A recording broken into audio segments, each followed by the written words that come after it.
নমস্কার। Channel vision নিবেদিত এবং ঝুমা মুখার্জি পরিচালিত এক ভিন্ন স্বাদের অনুষ্ঠান বঙ্গ ট্যালেন্টে আপনাদের সকলকে সুস্বাগত। বন্ধু, আজকের পর্বটার শুরুতে আমার মনটা ভীষণ আনন্দ হচ্ছে, তার কারণ আমি আজকের অনুষ্ঠানে এমন একজন বন্ধুকে আনতে পেরেছি যে আমার খুব কাছের এবং খুব প্রিয়, এক বিশিষ্ট বাচিক শিল্পী এবং অভিনেতা সুদীপ্ত মণ্ডল। সুদীপ্ত, কি বলবো, তুমি বলবো না তুই বলবো? না, তুই বলবো। আমাদের বঙ্গ ট্যালেন্টে তোকে সুস্বাগত। ধন্যবাদ, নমস্কার, প্রণাম নেবেন স্যার। আরে বাবা, এইসবের দরকার নেই। আচ্ছা, যখন তোকে আজকে পেয়েছি তখন কবিতা হয়ে যাক। হ্যাঁ, কবিতা হয়ে যাক। শুরুতে কি শোনাবি বল? শুরুতে শোনাবো রবীন্দ্রনাথ ঠাকুরকে নিয়ে, কবিগুরুকে নিয়ে। মানে এখন বর্তমান যুগে যেটা হচ্ছে, মানে রবীন্দ্রসঙ্গীত বা রবীন্দ্রনাথের কবিতা নিয়ে যে রিমিক্স, মানে একটা বিকৃতি, উচ্চাঙ্গ স্বরে মিউজিক দিয়ে সেই গানটাকে আবার মানে জনসমক্ষে তুলে ধরা হচ্ছে। মানে একজন অনুরাগবশত একজন কবিগুরুর পাঠক অভিমানের সুরে কবিগুরুকে অভিমান জানাচ্ছে। বেশ বেশ বেশ, শুরু কর। বুকের সিন্ধুকে, কবি কল্যাণ দাশগুপ্ত। যদি তোর ডাক শুনে কেউ না আসে, তবে নাকি একলা চলতে হয়। তোমার এ কি হাল হইল গো ঠাকুর, তোমার ভাষা লিয়ে লোকে লতু লতুল সুরে গান কইছে, তোমার কবিতার সঙ্গে লাজ গান হইছে। ঢাক ঢোল কাড়া লাকাড়া গিটার মিটার বাচ্চা দমার দম থমার দম। ইতো লাকি মডার্ন রবীন্দ্রসঙ্গীত, উতো লাকি কবিতার ব্যান্ড, আর ইতো লাকি 25শে বৈশাখ। দিনু ভট্টাচার্য বলেছিল, হে তোমরা তো গান টান গাও, তাই তো হইছেটা কি? দিনু বলেছিল, অক্ষণ কপিরাইট উইঠা গেছে, অক্ষণ ওই প্যান প্যান আসুরে না গাইলেও চলবে। আমি বললাম, রবি ঠাকুর তো সুর বাঁধে দিচ্ছে। ও বললে, ও বান্ধন অখন ঢিলা হয়ে গেছে, আর সেইটাই হচ্ছে কপিরাইট উঠা। বুঝলা হাদু? কথাগুলো বুঝলা পলাইন দিয়েছিল তিনি। হ্যাঁ গো ঠাকুর, অমন সুন্দর কথায় এখন কীর্তন হচ্ছে, কলে মুজরা হচ্ছে, কিছুই বলবে ক্লাই নাকি? ইহাদের ঘাড় আমার কিছু নাকি না? সবাই চিচাই মুচ্ছে চলবে ক্লাই চলবে ক্লাই, আর তুমি মুখে কুলুবাই চলে যাবে। বাপ তোমার গান কবিতা বলতো, ভৈরে যেত মন তো। 25শে বসে স্কুলে পদ্য বইলেছি, গান বইলেছি, পাঠশালে যদু মাস্টার তোমার গল্প শোনাতো, আর অকন তোমার কাছে ডিস্কো হচ্ছে, কেউ পুচ্ছে নাই তোমাকে। লয় তো তোমার মেডেল প্রায় ছবি মবি সব চড়ে নিয়ে যায়। হ্যাঁ, যেমন পাহারা ছিঁড়ি তেমন চোর ধরা। এখন পাপই বাতিল হচ্ছে তা কোন রবি ঠাকুর?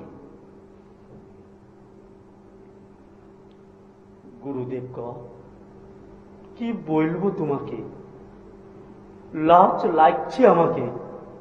তোমার গান লোকে ভুলতে পারে, তোমার মেডেল চড়ে নিতে পারে, কিন্তু তোমাকে যে আমার এই বুকের সিন্ধুক তো রাখছি, সেখান থেকে চুরি করা সার্দি চোরের পাপ পেরোলাই। হ্যাঁ, নমস্কার। আরে বাপরে বাপ, দারুণ দারুণ। আচ্ছা সুদীপ্ত, এরপরে কি শোনাবি বল?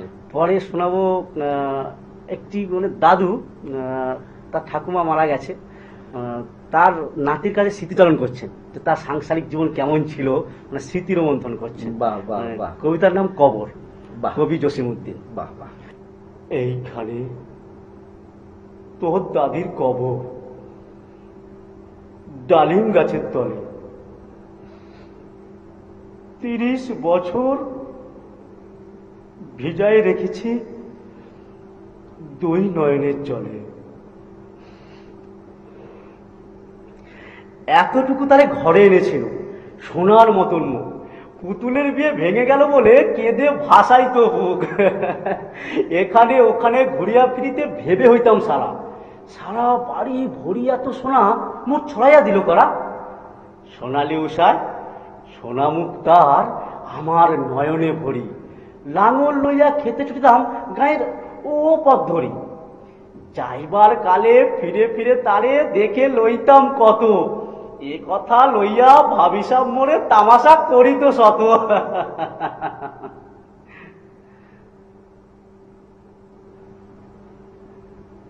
এমনি করিয়া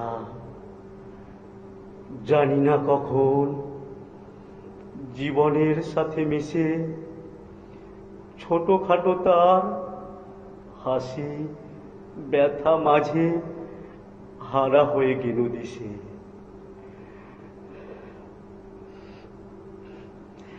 বাপের বাড়িতে যাইবার কালে কহিতে ধরিয়া পা, আমারে দেখিতে যাইও কিন্তু উজান তলির গাঁ। শাপলার হাটে তরমুজ বেচি 6 পয়সা করি দেরি। পুঁতির মালা 1 ছড়া নিতে কখনো হতো না দেরি। 1.5 পয়সা তামাক এবং মাজন লইয়া গাঁটে সন্ধ্যা বেলায় ছুটে যাইতাম শ্বশুর বাড়ির বাটে। হেসো না হেসো না, শোনো দাদু, সেই তামাক মাজন পেয়ে দাদি যে তোমার কত খুশি হতো দেখতিস যদি চেয়ে। নথ নেড়ে নেড়ে কইতো হাসিয়া, এতদিন পরে এলে পথপানে চেয়ে আমি যে হেথায় কেঁদে মরি আখি জলে।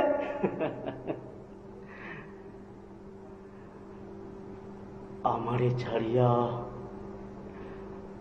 এত ব্যথা যার কেমন করিয়া হয়, কবর দেশেতে ঘুমায়ে রয়েছে নিঝুম নিরালায়। হাত জোর করে দোয়া মাং দাদু, আয় খোদা দয়াময়, আমার দাদির তলেতে যেন গো ভেস্ত নাচের হয়। তারপর এই শূন্য জীবনে যত কাটিয়াছি পারি, যেখানে যাহারে জড়ায়ে ধরেছি সেই চলে গেছে ছাড়ি। শত কাফনের শত কবরের অঙ্ক হৃদয়ে আঁকি, গনিয়া গনিয়া ভুল করে গনি সারা দিন রাত জাগি। এই মোর হাতে কোদাল ধরিয়া কঠিন মাটির তলে গাড়িয়া দিয়াছে কত সোনা মুখ নাওয়াই চোখের জলে। মাটিরে আমি যে বড় ভালোবাসি, মাটিতে মেশায় বহু। আয় আয় দাদু, গলাগলি ধরি, কেঁদে যদি হয় সুখ। নমস্কার। দারুণ দারুণ, মানে সুদীপ তোর কবিতা মানে একটু অন্য রকম, একটু অন্য রকম বলন ধরন একটু অন্য রকম। ভালো লাগলো স্যার, যেটা স্যার মানে দর্শকের সামনে বলতে আমার খুবই মানে চাই, মানে এই মানে ধরন স্যার একমাত্র আপনি। না না স্যার, আপনার জন্যই আমার এটা তোরই সৃষ্টি। এই কণ্ঠস্বরের অধিকারী মানে আপনি তো আমার গুরু, আমার থিয়েটারের গুরু। আপনার এই কণ্ঠস্বরের জন্য আজ আমি কবিতা আবৃত্তি করি, একটু আলাদা ধরনের করি। যে যেরকম আমি তো আবৃত্তিকারক নই, আমি আবৃত্তি জানিও না, অভিনয়টা একটু পারি আর কি। অভিনয়ে যে আপনি আমাকে শিখেছেন, যে থিয়েটারে আমাকে যে আপনি রিহার্সালের ট্রেনিং দিয়েছেন, তার ফলস্বরূপ এই একটা কবিতা। ঠিক ঠিক ঠিক। সত্যি দর্শক বন্ধু, আপনারাও আমার সাথে একমত হবেন যে আজকের অনুষ্ঠানটা একটু অন্যরকম হয়ে গেল সুদীপ্তকে পেয়ে। কিন্তু সময় একদম শেষ, বিদায় তো নিতেই হবে।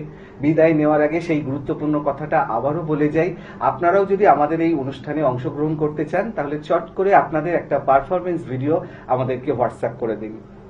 আমাদের হোয়াটসঅ্যাপ নাম্বার 9804272808। আপনাদের পারফরমেন্স যদি ভালো লাগে তাহলে আপনারাও চলে আসতে পারবেন আমাদের বঙ্গ ট্যালেন্টের মঞ্চে। তাহলে দর্শক বন্ধু, আবারও দেখা হচ্ছে আগামীকাল ঠিক এই সময়ে। আজকের মতো বিদায় বন্ধু।